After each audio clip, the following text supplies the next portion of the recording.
difference. Yeah. No, what is up, Bucs Nation? You're watching another episode of the Loose Cannons. I'm your boy Sammer, hanging out with my lovely brown brother, one of the greatest barbers in the entire world, and someone that I can talk to about literally anything, Poppy fucking Latte. And underneath me, as always, my very pale, pasty, barefoot, never seen shoes in over 2 decades, Stank bastard. What's up, Stank? And of course, the guest of honor tonight on this Fuck the Eagles week, the first quarterback to win a Super Bowl for the Tampa Bay Buccaneers, the official Bucs QB1. Yes, okay, that's true. A man who battled through multiple broken ribs and said, you know what? This is the fucking Super Bowl, and this is the playoff run. And he wasn't afraid of some snow or some cold weather in Philadelphia. This man was there to witness Rondé Barber's pick six. He actually was one of the guys that taught him how to do the celebration on the way to the end zone. The one, the only, the greatest trick shot artist and horse player in all of the land. The one, the only. Brad fucking Johnson. Welcome back to the Loose Cannons Bowl. What is up? That's right, baby. Back by popular demand. Hey, appreciate you guys, man. The second time on your podcast, man. So obviously we got some good things happening here. So it's awesome. But man, I appreciate that intro. I didn't write it, but I appreciate you saying all the particulars. You know. Yeah, doing what I could. Right. We have to bring you in every once in a while to class to join up because clearly we're like the dribble of society. But listen, Brad, before we hit the ground running here and talk about this massive matchup, I want to remind the people out there who are watching, if you're new, hit the subscribe button. And if you're not new, hit the like button before you forget. And, of course, leave us a comment with your score prediction for Monday night's game. And before we talk about this matchup, Brad, I need you to just spit off any offensive play from the John Gruden days. Just give me it right now. Let's go. We're in the huddle, okay? It's 3rd and 1. Brad Johnson. Yeah. All right, I'll give you the standard spider call. You shift the green left shot. You shift the green left short, F short, spider 2 wide, and Z over heads up for 359 smoke. You got that play Chris Sims tried to call south right, F left, 372 Y stick, Z spot, green right X, shift the Viper right, 382 X stick looky. Holy shit! I have no idea what I'm running, Brad. I'm doing it, Brad. Let's go. I'm open. You kind of sound like my wife in the morning with all the list of shit I need to do. Like it's pretty much that's what I'm getting. Get to the spot, and that ball hits you right in your hands, brother. Brad, I'm telling you right now. All right, I don't know if you ever played with a guy like this, but I'm telling you right now, I'm open on every play. Okay, you just look my way immediately. All right, I'm always open. Throw me the damn ball, Brad. That's right. I remember reading that confirm, Brad? Is every receiver open always? That's what they say. But here's what I would always say, honestly. I said, don't you lie to me. Don't you lie to me. I said, I if you're open, I'm going to get you. But I got to make sure I read the coverage right. That's the deal. Don't you lie to me. Because if I go back on that film, you'll never get the ball again. That's what I would tell them. But if you're open, then let me know. But don't ever lie to me. That's the only thing I always tell those guys. And actually, to be honest with you, with Keyshawn, he was actually – I play with some big hitters now with Chris Carter and Randy Moss and Jake Reed and Andre Reed and Irvin Fryer. But obviously our 3 guys that we had, with Joe Jurevicius and Keenan McCardell and Keyshawn Johnson in Tampa. It was a great, unbelievable group. But Keyshawn was actually one of the easiest receivers I played with. And I remember real quick, I know we got a lot to go through here, but we were playing a St. Louis Monday night game, and he didn't have any catches going into the late second quarter. I said, Key, just relax, man. I'm going to get you some balls. He said, Brad, don't worry about me. I just want to win. And that was one thing that came up. Key was actually one of the easiest guys that I actually play with. I'm not. I'm telling you right now. I'm wide open. Throw me the damn ball, okay? Listen. I'm conniption in the huddle if you're not throwing the ball. Dude, I've done it. Intramurals in college. No one threw me the ball. I fucking lost my shit. But anyway. He's a diva. You're a diva. Hell yeah, I'm a diva. I'm the best on the damn field. Why would I not be a diva? Listen, you're not going to win if you don't give me the ball. All right, I touched on it slightly. You've gone to Philadelphia. You've been there in the playoffs. We consider this, real Bucs fans consider the Bucs and the Eagles a true rivalry. Yeah. You've lived it. You've seen it. Talk about how much you hate the Philadelphia Eagles, Brad. Yeah, no doubt about it, man. I ain't going to lie. I played against Philadelphia a lot when I was I played against them when I was in Minnesota. Played against them rivalry. They were, obviously in the NFC East when I was with the Reds. and then I also played against them a bunch when I was in Tampa. So it was definitely a rivalry. No love lost at all. There was a couple times I had some flights coming through Philadelphia, and I never went through Philadelphia. I hated those guys, you know what I mean? But a lot of respect at the same time. But great rivalry. And, there's always something at stake when you play those guys. They beat us in the playoffs a couple times. And the year we actually beat them up there, the year we won the Super Bowl October 20th that year, we went up there. They got us pretty good. I ain't gonna lie. That was the day I cracked my ribs and, felt like Rocky Balboa got me that day. But then we went back up there, shut down the vet for the NFC East, and then the next year opened up the Lincoln Memorial for them. So, it's one of those things. Actually, if you go to the Lincoln now, it's pretty cool.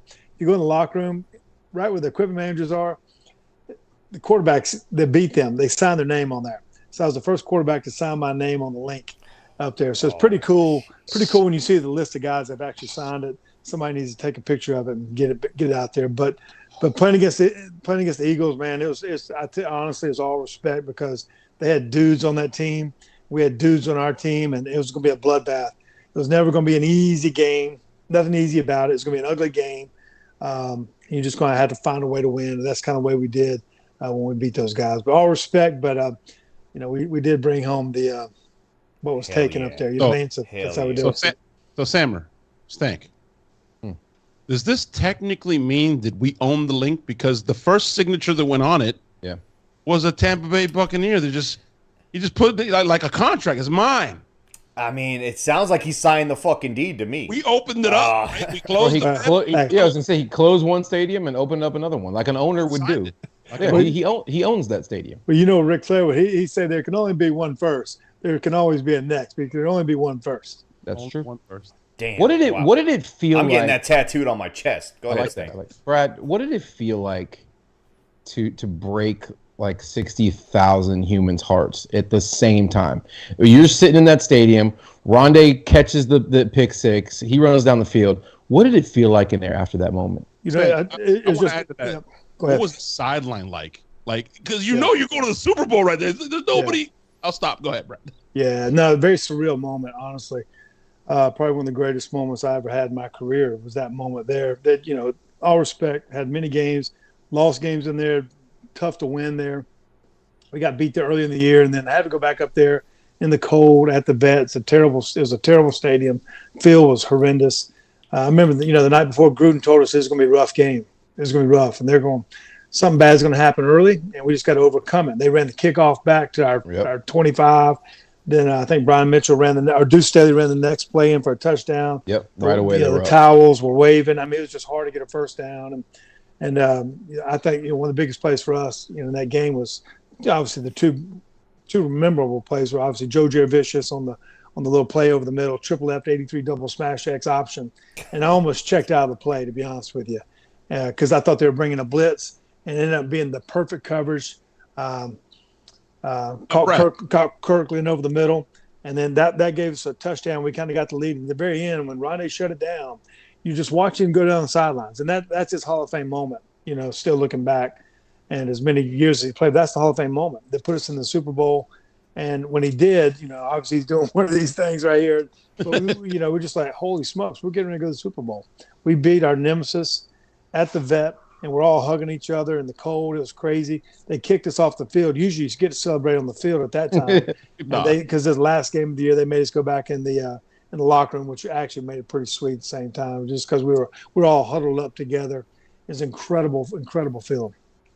Now, Brad, I got one for you. A lot of athletes say that, in moments like that, stuff slows down. When Joe came crossing, did it slow down? Where it was like, oh my God, this is coming breaking open wide open exactly how we want, or no? Well, we were struggling at the very get-go, to be honest with you. I had a pick early in the game.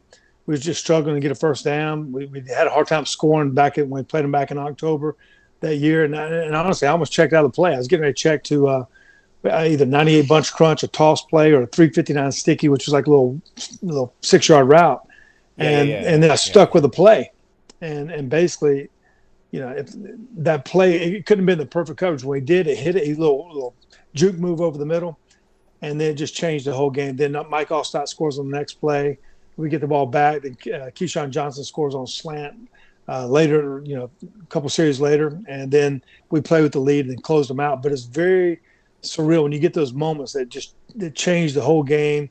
You can hear 65,000 goes from waving the towels and putting them down, because they knew they're getting ready to get shocked because they'd already planned to go to the Super Bowl and already had those plans, and it just kind of it shut it down. You ruined it. You ruined their lives. Yeah, it changed many careers, Hall of Fame careers for a lot of guys. To be honest with you, we've had 4, and they've had some that did not make it, and that maybe going to that Super Bowl, maybe winning that game, changed some Hall of Fame careers. To be honest with you, no doubt about it. In order for us to now sit here and say fuck the Saints every single season, yeah, we had to say fuck the Eagles first, Brad. 100%. Yeah. And then when we finally did that, and we basically broke their hearts and ended their football lives were basically destroyed that day because of you guys, all right? Yeah. Now, they're coming to town here, different team, obviously, but massive game, 2-0, both teams undefeated, Monday Night Football, the lights haven't been brighter, Bucs, Eagles. My major point here we want to talk about is that the Bucs defense has to stop the run. This is a massive part of what the Eagles do. It's a huge part of what the Bucs focus on doing on defense. I was going to have the boys here talk about what they thought about us stopping this run and what you think about how important it is to limit an offense to where they become one-dimensional, regardless of how talented they are as an offense. When you make them one-dimensional, what exactly happens? Yeah, it was the reason why they went to the Super Bowl last year. I mean, they're a great team. It's the reason why they're 2-0. I mean, unbelievable offensive line. They got a quarterback great in the RPO game. Signed a $235 million contract for a reason. You know what I mean? So you got one of the top 2 teams coming in the league, coming to Raymond James on Monday night. But they are, I was watching them play the Vikings. I was sitting there watching the game. Holy smokes, they're just going to run it down the Vikings' throat every play. And the Vikings, they stay back in soft coverage, had 5 or 6 man in the box. And Philadelphia, they weren't worried about stats. They were not worried about getting Hurts his 250, 300 yards. It was all about the win, and that's what they do. They can do it from multiple ways, and so you better strap it on that night. So the defense is going to have to come up big, and they're a team that doesn't turn it over. And fortunately for the Bucs, the first 2 games haven't turned the ball over either. So it's going to be a great game, but the defense is going to have to stop the running game first, no doubt about it. Right now, the Philadelphia Eagles are number 1 in stopping the run, and number 2 is the Buccaneers. Yeah. So it's going to be a battle in the trenches. I agree with Brad. Buckle those chin straps. It's going to be, pound the rock. Yeah. Our slogan for the Super Bowl. It's gonna be nasty, and they have a nasty O line. We got a nasty D line. I bring on the fucking tush push, okay? Bring it. Put 50 right in the middle, and bring on the tush push. I want to see it. 50 has a large tush, bro. It's a battle of tushes. He has a large tush. Yeah, he does. Yeah, Brad, who do you think has a nicer ass, Jalen Hurts or Vita Vea? I plead the 5th. He plead the 5th. I heard. I plead the 50th. Would you say? I agree. Definitely Vita. Well, massive ass. Sammer. In this case, more is better. Bigger is better. He just has. It's that way in every case. Vita has more going on. But Sammer, I had 2 more, Brad, and I'm sorry. It's the freaking Super Bowl, man. Before we turned to the Eagles this week, Brad. So you said we beat our nemesis. We're going to the Super Bowl. So everyone in Tampa, and I've never asked you this, met you a couple times. Everyone in Tampa knew. We knew. Stank knew. Sammer knew. We knew. Once we beat the Eagles, it didn't matter who was in the Super Bowl. We were winning. Just like this time. When we got past the Saints, it didn't matter who was. We were winning the Super Bowl. Did you guys feel the same way? Like, man, we beat the Eagles. This is all downhill. Like, we're winning this game. And the last one I have, what's your favorite memory of the Super Bowl game? Yeah, golly, when we beat those guys, it happened so fast. But we were a team that were peaking at the end of the season, like in the playoffs. Like, I'd missed a couple of weeks with a back injury, got hot. I was healthy at that time going into that game, Philadelphia. So that was a team. Honestly, is all respect. So when we won it, like that feels. We celebrate that just as much as the Super Bowl, to be honest with you, because we knew what it took to get through that. And then playing the bright lights of the Super Bowl, I can't explain it, man. It's everything about it. It was the bus ride to the game. It was Celine Dion singing "God Bless America" and the Dixie Chicks singing the national anthem, and then meeting Bob Greasy and Don Shula, they were doing the coin flip before the game, and then, but just as the game went on, it was just an incredible feeling. And just we got up really big, 34-3, I think at one time. They started making a comeback, and it got tight. But to have that confetti fall on your face, I was sitting there with my wife Nikki, who's 7.5 months pregnant, with the other son Jake, and Max is in my arms, and you're getting ready to say, I'm going to Disney World. It's an incredible feeling when you sat there at your house watching that thing on TV all those years. Now you're a part of that, and confetti's falling, and we're the champions of the world. It's an incredible feeling. It's humbling, and for me, there's only there's 35 quarterbacks that have won it. Only 31 guys are still living, so it's pretty unique group to be a part of. But that team was a special group, and obviously I had 4 Hall of Famers, and then hopefully have the 5th in Simeon. So it's just great memories. We all get together now. These reunions or these parties. Got together at Rondé's Hall of Fame party up there in Canton, and it was just a big reunion. Everybody's just gotten older, but still having fun, just like we did back in the day. Hey, Brad, not to switch gear. I mean, what from, like, going from where you were, in college, and then, bouncing around from team to team, and losing your job to Warren Moon or Randall Cunningham, and then like finally finding your home and building the chemistry and having the defense behind you and winning the Super Bowl. It kind of reminds me of the situation like a guy like Baker Mayfield's in right now. Like he's kind of been left for dead, but it seems like he's potentially found an environment that works well for him. Can you speak to like what maybe Baker's going through? You've been through similar. I mean, even longer. You played in the World League even, and then came back to the NFL, right? And then won a Super Bowl. That's the best you've ever asked. Yeah, Kurt Warner did, and John Kenton went over there, and Jay Fiedler went over there, and Warren Moon had to go to the Canadian League, and Steve Young, he was terrible in Tampa and got traded.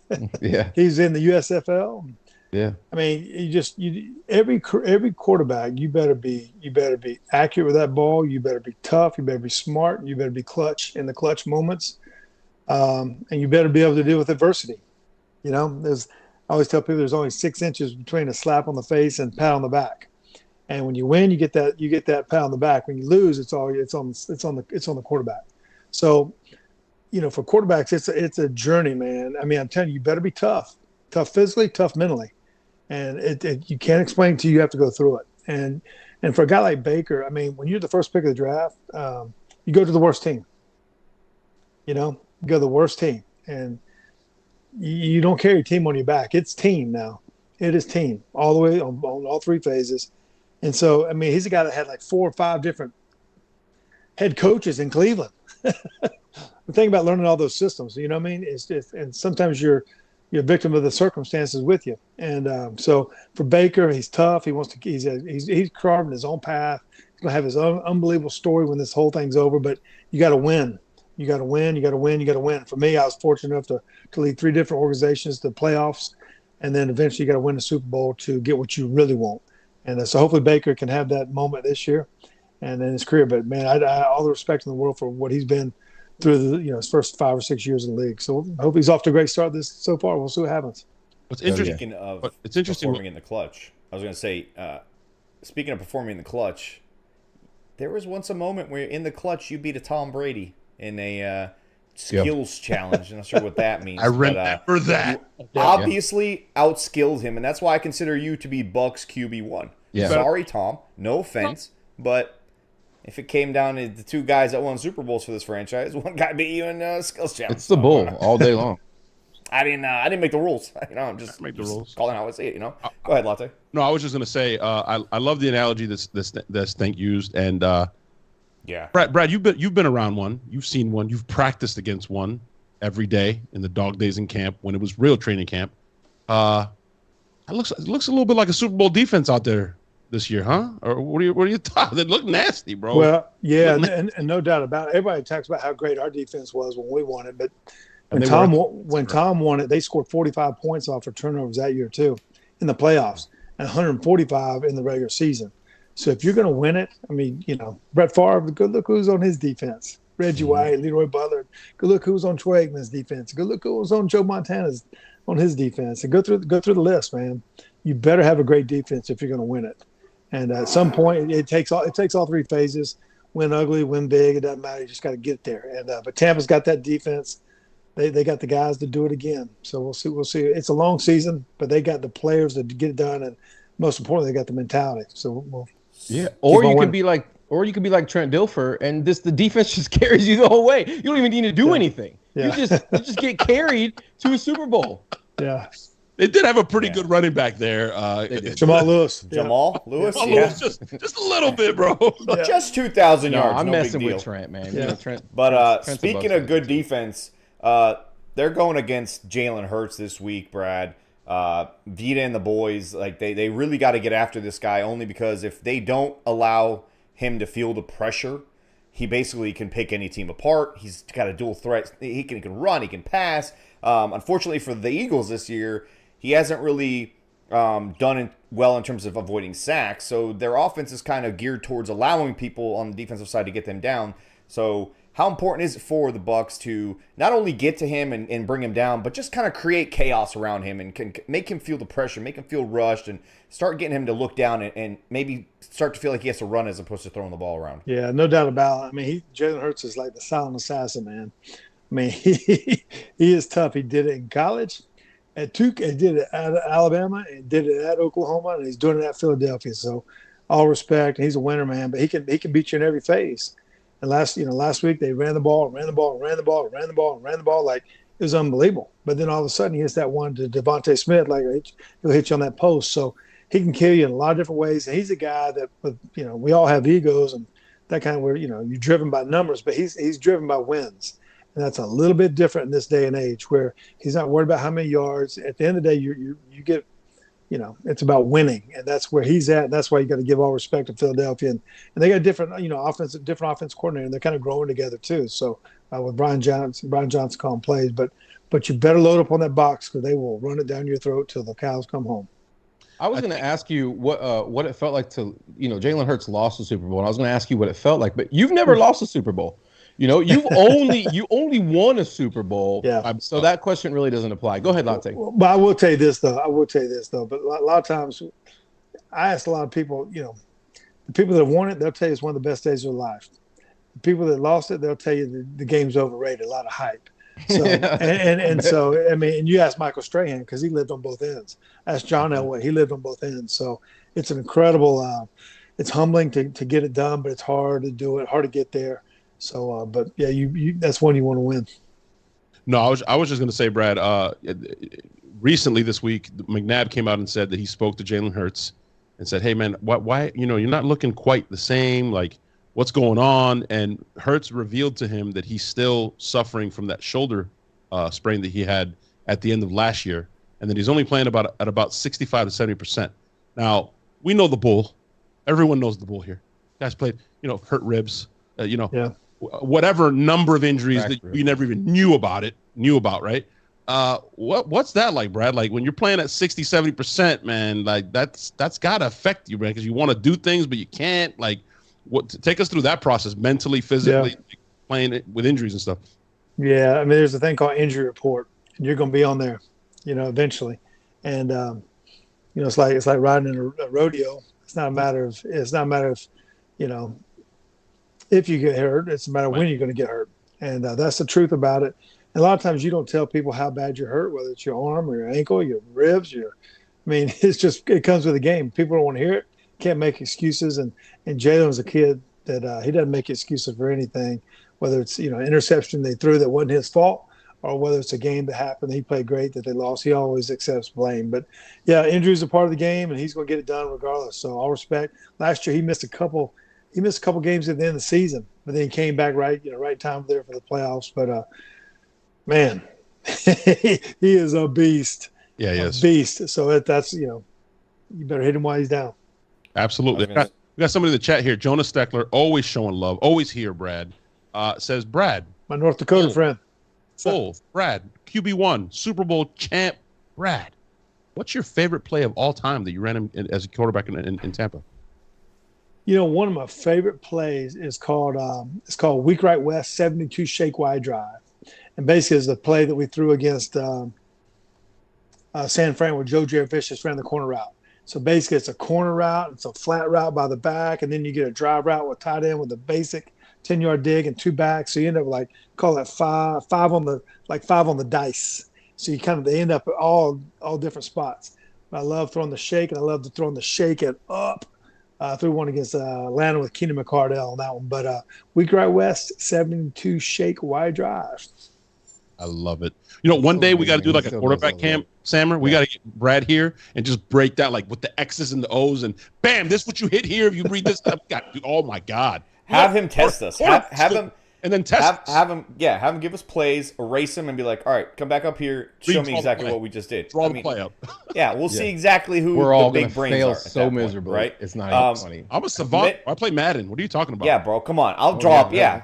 Yeah, for sure. Hey man, the Madden plays are for real now. Those are real see? plays. Look at that. That's how we study. That's how we study, Brad. Latte touched a little bit on injuries. The major injury, I think, for the Bucs this week, we don't know if he's going to play yet. He did practice today, limited, is Carlton Davis.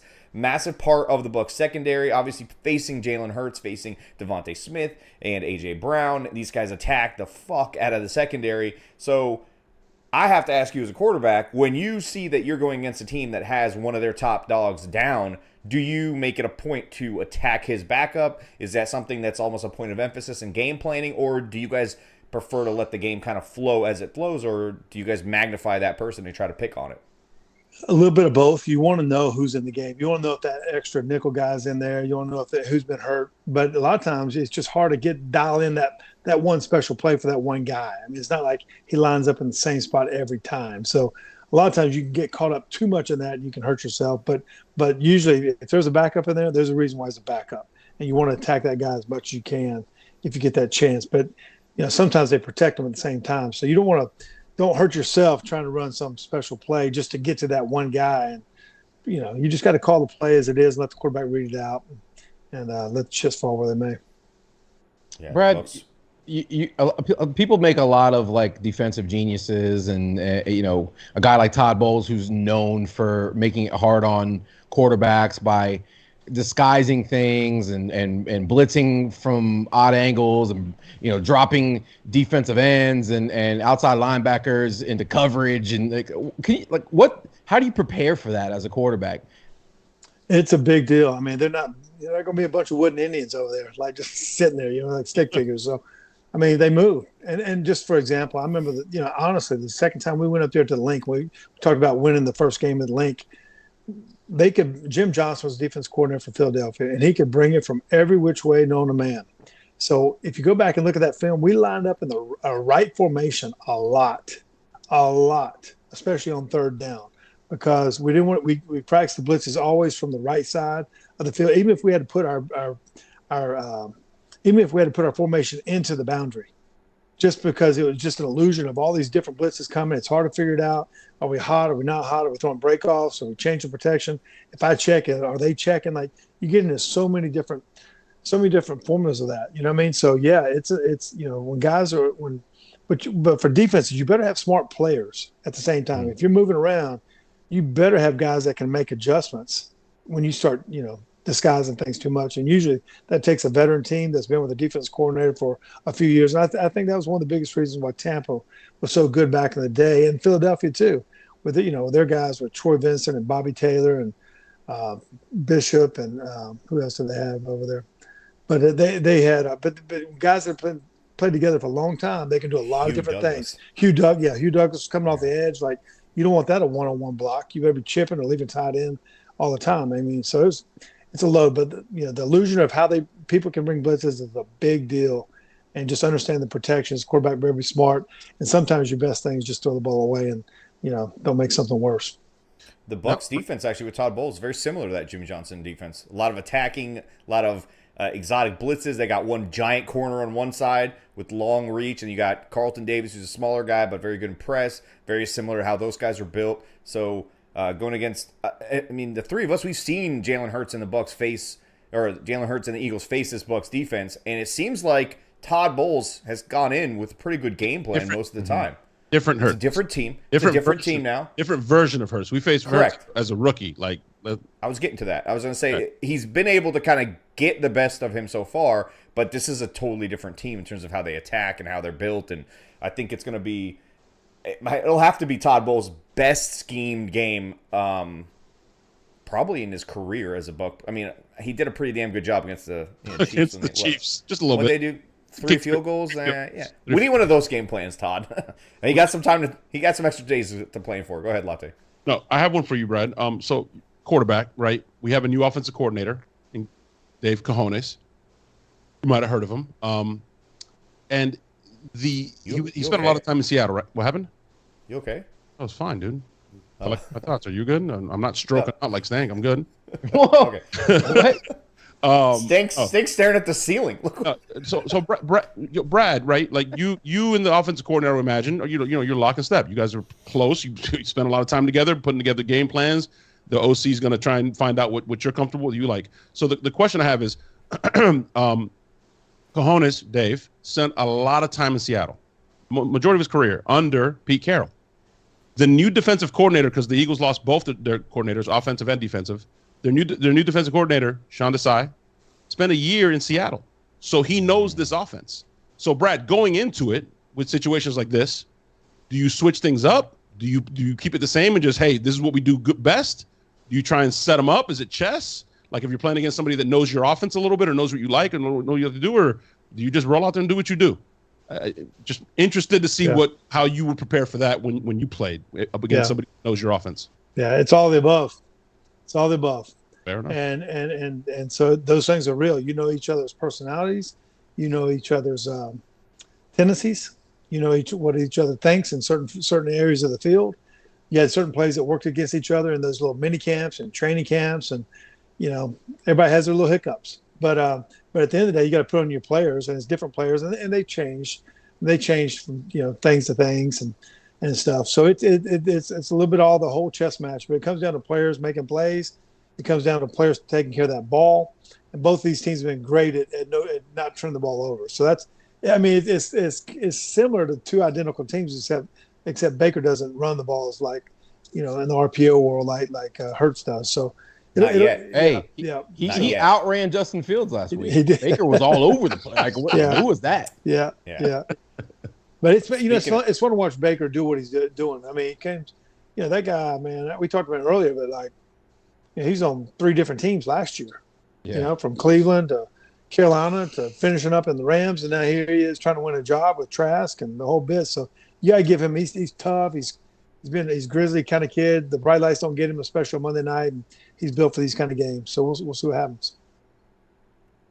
I was going to say, speaking of being built, hopefully he's not running around too much this Monday night, because the Eagles have a pretty stout defensive line there. They get after your guys. And the Bucs offensive line, you played behind what people consider to be a pretty bad O-line back in the day, Brad. And somehow, some way, Gruden schemed those guys, and they got better as the weeks went on. And obviously, when you guys were in the playoffs, they played probably their best ball. I know you love all those guys, but Kenyatta Walker was a guy that nobody thought was ever going to play in the Super Bowl. Plays amazing throughout the playoffs. Does a really good job, especially against the Eagles. So the Bucs go into a game here where they have to face a massive defensive identity in terms of how those guys attack.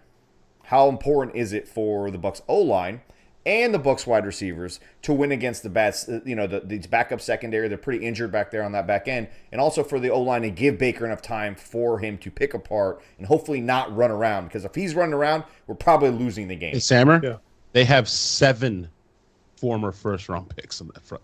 Dude. They got 2 defensive linemen as studs. They have 2 sacks last week together. All right? These guys are rookies. I mean, so that's what I'm saying. How important is it for this offensive line to absolutely win as many times as possible, more often than lose, obviously, Brad? Yeah, no doubt about it. I mean, when you look back at Tampa last year, they threw the ball almost 800 times, maybe. It was 700, something, just under 790 times, including the playoffs.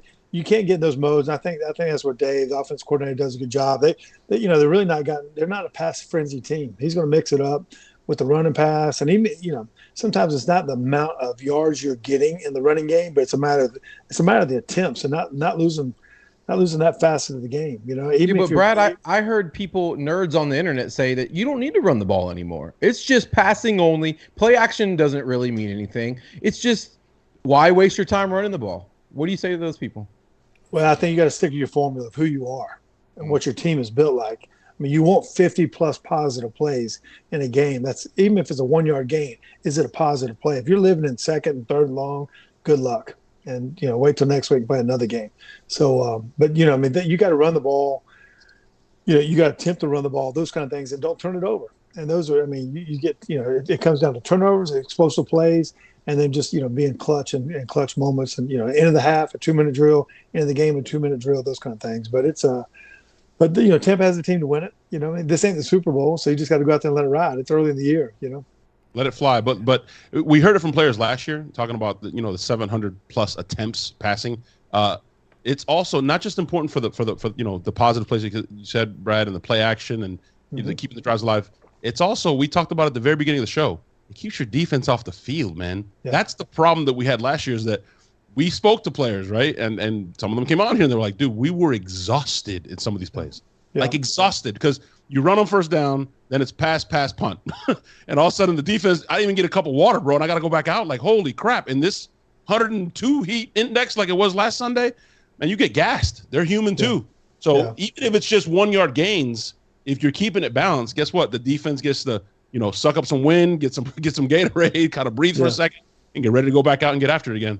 But if you're putting them out there, 3 and out, not running the ball, your defense is going to gas out quick. Yeah. You're also shortening the game. The more you can shorten the game against these guys, limit how many possessions Jalen Hurts gets, the less likely he's going to explode on you. Hopefully he implodes a couple of those times, which he has this year. Again, they're learning that new offense.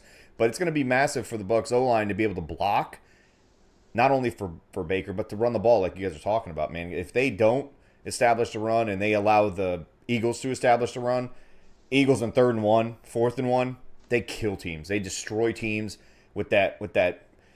I call it the Ice Cube play, because he's putting his ass into it. So that is just unbelievably unfair, okay? Don't let Jalen turn into Ice Cube. The second he does, your team is going to lose the game. It just does not work out for you. Keep him in 3rd and long and try to keep yourself out of 3rd and long, basically. Hey, Trigger says the O-line might need Poppy Latte in the rotation. Nah, bro. Nah, I'm not messing with Jordan Davis and Jalen Carter. No, listen, sir. Those are guys, you just got to give them one cheap shot, all right? And that's it. They don't know. They're still young, right? They're still young. They don't know what's going on. Nah. No? I'm good. No, thank you, bro. No. I don't know. I think you guys are giving them too much credit. Yeah, they went to the Super Bowl last season, but they lost. And we have a roster full of guys with rings, okay? We've been there before. They choked under pressure. Wait, how many points did Patrick Mahomes score against our defense in the Super Bowl? And look what he just did to their sorry-ass team. We dominated the Chiefs, and the Chiefs just slapped them around and ultimately won the Super Bowl. So I feel like they should be scared of us. We're the one who deserves a respect. I like that, Stank. You know what I mean? Like I feel like the energy from Stank. Whoa, yeah, bro. Exactly. We got the bull. We got the bull in the house, and you guys are acting all fearful. This guy doesn't. He's not scared of anything. Hey, Brad, I got a question for you. You're the king of the trick shot. You're the king. You're the king of the trick. Who else would it be for? No. Well, I could ask you a question. Hey, Latte, I got a question for you. Go ahead, man. I could ask a Latte a question. Brad, you're the king of the trick shot. I think that's all you think about now, like in your retirement. Do you when you're launching your boxers into the laundry basket? Are you trying to come up with more difficult angles? Is your wife stop throwing shit in the house or what? It's the wildest thing you've ever seen when those things happen, man. The ideas that come up, the strategy that takes up, and it's me, a tripod, and a ball out there getting it done. You know what I mean? So, that thing, it takes vision, and a lot of times it takes I tell people all the time. They ask you, how long does it take and how do you do it? And I say, well, it's I got 3 taglines. It's first time, first take. It's a lifetime of practice, and it takes what it takes. So sometimes, man. I mean, I'm out there. One day, I spent one day just to try to figure out the idea of how to keep all the shots in the camera angle, and then where's the sunlight at and all this kind of stuff. It's wild. But when those things go in, man, it's true jubilation. And I try to make them so hard that I don't want to do them again. And I don't think anybody else can really do them.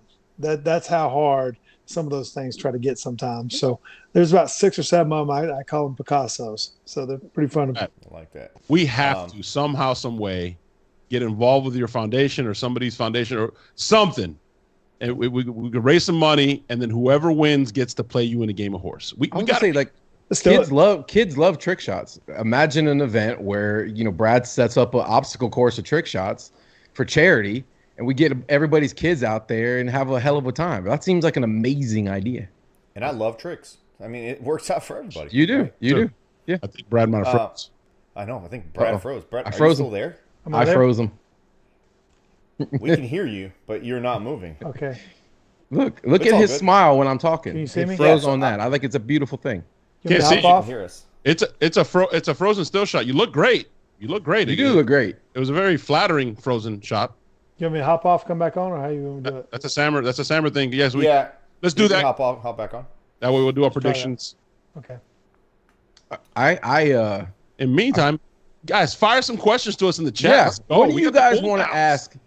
Well, I was gonna touch one here that I was gonna give to Brad, which Jonas said, do we consider this a measuring stick game to see where we are in regards to the rest of the NFC and the NFL? Obviously the answer is yes, but I was gonna ask Brad how teams and how he himself approach games where they're like, where they know that there's a measuring stick there. Do they think about it differently? Do they dial in a little bit more? But obviously he's not here, so I can't ask him the question. There he is. There he is. All right, let's get him back on. Hold on. Yeah, we got you now. Yes, sir. Just waiting for him. Sammer, shut your mouth and fix it, okay? You're over here talking. Nobody wants to hear you. Fix the stream, Sammer. Samir, let's go. Yeah. Wow. What's going on? Brad, can you hear us? He can't hear us again, Sammer. Jesus. Unbelievable. This is unreal. Yeah, you know what? I want to hear what you guys have to say in the chat room. All these beautiful people. Greg DeCruz, King Seffi, Jonas, Matt Mudfish, Matt. Hey, Trigger just said this is the best Buccaneers podcast. I agree. Cap. I agree. Best ever. Brandon Fuller. Got you. I think we got him back. My lover, Zach. Oh, you're good. Hey, Brad, we did have a question your boy Bucs by 30's in the chat. Oh, Zach's in the chat. That's your boy. He asked when you're coming over to sleep over at his house earlier in the chat. Zach did in West Virginia. Oh, Zach. Yeah, Zach's my man. You seen that?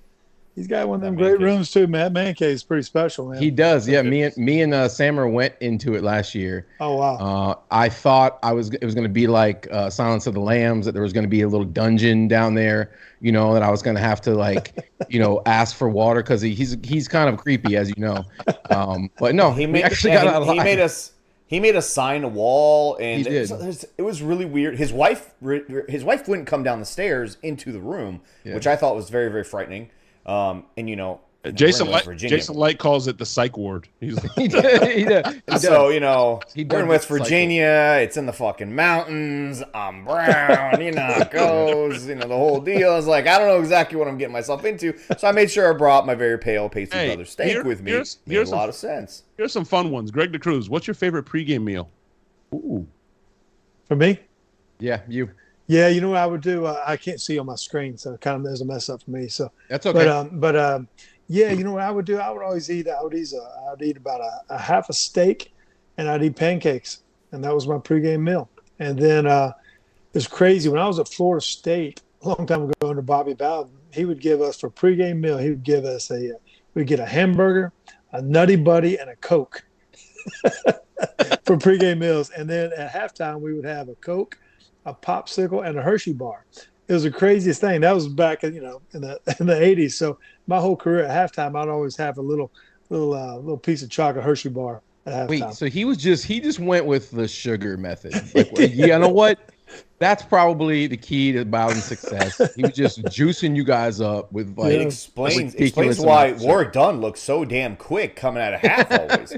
He was just like, holy shit, dude, this guy is a scat. Caffeine and sugar. How is he not tired? He's like, oh man, I just had like 13 Cokes at halftime. Right, it's better than what Chad Johnson did. Chad Johnson has openly said he used to take Viagra before a game. Hey, I've never heard of that one. No, but he has a good explanation for it. It actually makes sense. I've never tried it, but he's like, I used to take Viagra. They're like, why would you take Viagra? He goes, it increases blood flow. You know what I mean? He's a like character. you hit, you feel a little quicker, you feel a little smoother. I'm like, I don't know if I'm trying that still, but So we can't do that. You talked earlier that it's you, a ball, and a tripod, right? And that's basically our special teams, right? When we go to punt, that's what Camarda's like. Obviously, if we had Camarda take Viagra, it'd be a bit unfair for the rest of the league because the guy's already winning NFC Special Teams Player of the Week, right? Without the Viagra. So, but there's a question that came up while you were getting in and out of Skype there, Brad. Jonas mentioned that this is, do we consider this a measuring stick game for the NFC and the NFL going into a team like, the Eagles, Monday night matchup, obviously? The answer is obviously yes, but I wanted to get your perspective as a player. When you go into a game that's considered a measure, do you guys think of them like that? Do you guys try to cross your T's and dot your I's a little bit more through the week of preparation?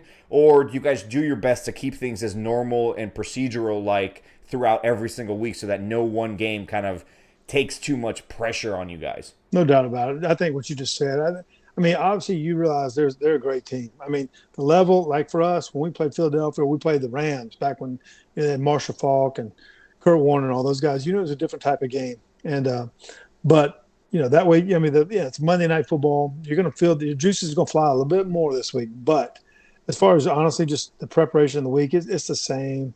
You just want to play your normal game. I think there's 17 games. Like, you win, move on. You lose, you move on. Like they all add up, they all matter. But you can't get caught up. You got to be able to move on to the next week, regardless of whatever happens. I mean, I think they get the Saints the next week, so it doesn't get any easier. You know what I mean? So it is what it is. Go out there and play, and know that you're playing against one of the best teams in the league.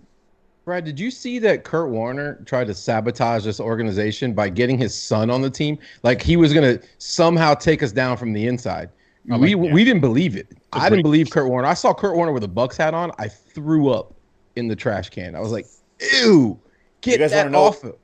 You guys want to know why that kid got cut? Why? So Jason Light's a very nice guy. Very good friend. Best friend, obviously. Yeah, your best friend. And he doesn't know the history before he became general manager. So I called him up. I said, hey, listen, I understand you need bodies in camp, right? Yep. But, after the third preseason game, I need you to cut that Warner kid, like almost immediately. Make sure he's the first one that you cut and make it embarrassing for the family, okay? Get rid of him. There's no way you can allow him in the building knowing everything that we know and history behind his father, okay? I was there. I was there for that conversation. He told him, listen, this kid, he's going to make his way under the 53. He's going to catch a ball, and it's going to be one of the most controversial things ever. He's going to drop it. He's not going to fully complete it, and it's going to be a problem. Let's just avoid the problem. Just avoid the problem. Avoid it altogether. I could see Kurt. Sitting at home watching that thing on Red Zone, just laughing his ass off when his son purposely drops the ball in a massive moment, right? Brad, against your son, daughter, your kids, your dog, anyone in your family can play for the Bucs. You just let me know when. They're all welcome. I'll fucking make it happen. They're all welcome. All right. All right, call Jason. Not Kurt Warner's kids. We're at 52. Let's get some score predictions. Let Brad get some dinner. Let's go. Oh yeah, for sure. Before I do that, everyone in the chat, everyone watching the show later on, leave your comment for your score prediction and your bold take or prediction, whatever you want to call it. We'll start with you, Latte. Your score prediction for Monday Night Football and a bold take. Oh, wow. Okay. Hell yeah, dude. And a bold take. Okay. And a bold take. Okay. I'm going to go. I nailed mine last week when I said we get 6 sacks, just an FYI. Go ahead. You did. First and foremost, by the way, if you're listening to this on audio and you want to see our beautiful faces, make sure you follow us on YouTube. Go search Loose Cannons and subscribe.